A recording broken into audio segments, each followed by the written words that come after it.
Hello everybody, this week's Parsha is Parshat Mishpatim. It discusses many laws, and I wanted to highlight one of the laws that appear in this week's Parsha.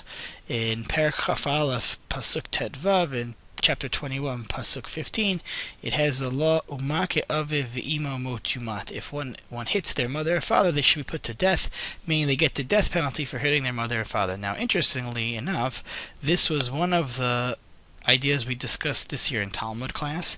The Gemara in Kiddushin on Daf Lamed Amud Bet made three comparisons between God and a mother and father in their attempt to draw parallels between them. And it said, just as one must honor mother and father, they must honor God. Just as one must fear mother and father, they must have fear for God. Just as if one cannot curse a mother and father, they cannot curse God. And then it makes this very interesting statement over here at the bottom, Aval Behakah.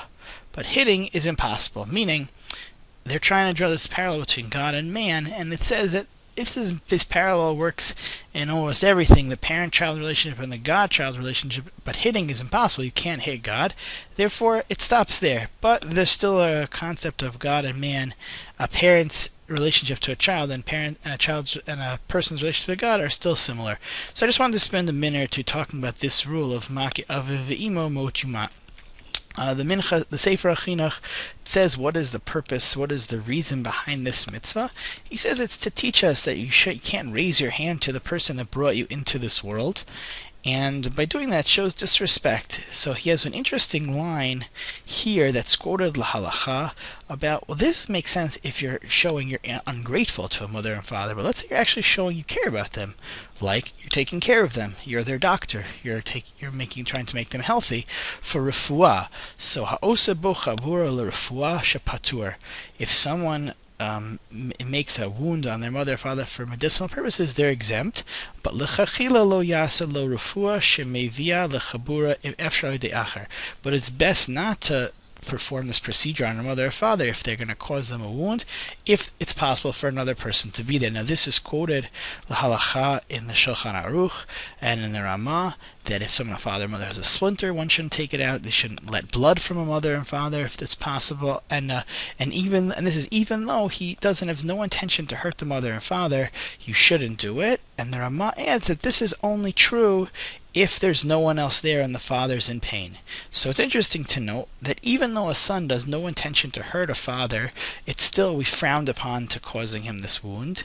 But in certain cases, if the father, let's say, agrees, according to some commentators' reading of this, and there's no one else there to do it, it's okay, it's fine. So I just saw, interestingly, a modern day application about this, about a son who's a dentist, and his father needs to have dental work, and the son says, if I do the procedure on the father, I'll save a lot of money. Can I do this procedure even though it'll make him bleed? And the Star K website quotes another case, a precedent, saying, let's say, here's the precedent, let's say a father needs to have a daily injection done. Let's say he has diabetes, and the only way to do this is daily injection. So the options are hiring a nurse to come all the time, or having the son do it. Is that okay? Now, what's interesting here is when the Shulchan Aruch said it's only permitted if there's no one else to do it. What does no one else mean? Does no one else mean there's actually no one else to do it, or if the son doing it saves his money, that's considered as if he's the only option, or he's the best option? Or let's say the father is so nervous that he only trusts his son to do this procedure, would that also be okay? And the Starkey website, quoting many people, ruled that in that case it would be okay because you're saving money and putting the father at ease, and in those cases it's okay. But and all the reason being because hitting one's mother and father is prohibited because it shows disrespect. But if one, let's say, takes care of their father, that is the ultimate form of respect, and helping them save money or putting them at ease, that's more respectful. But I'll just tell you an interesting idea that it says here, even if a son has no intention to hurt a father or mother, and they only are doing it for their own health, it's still frowned upon.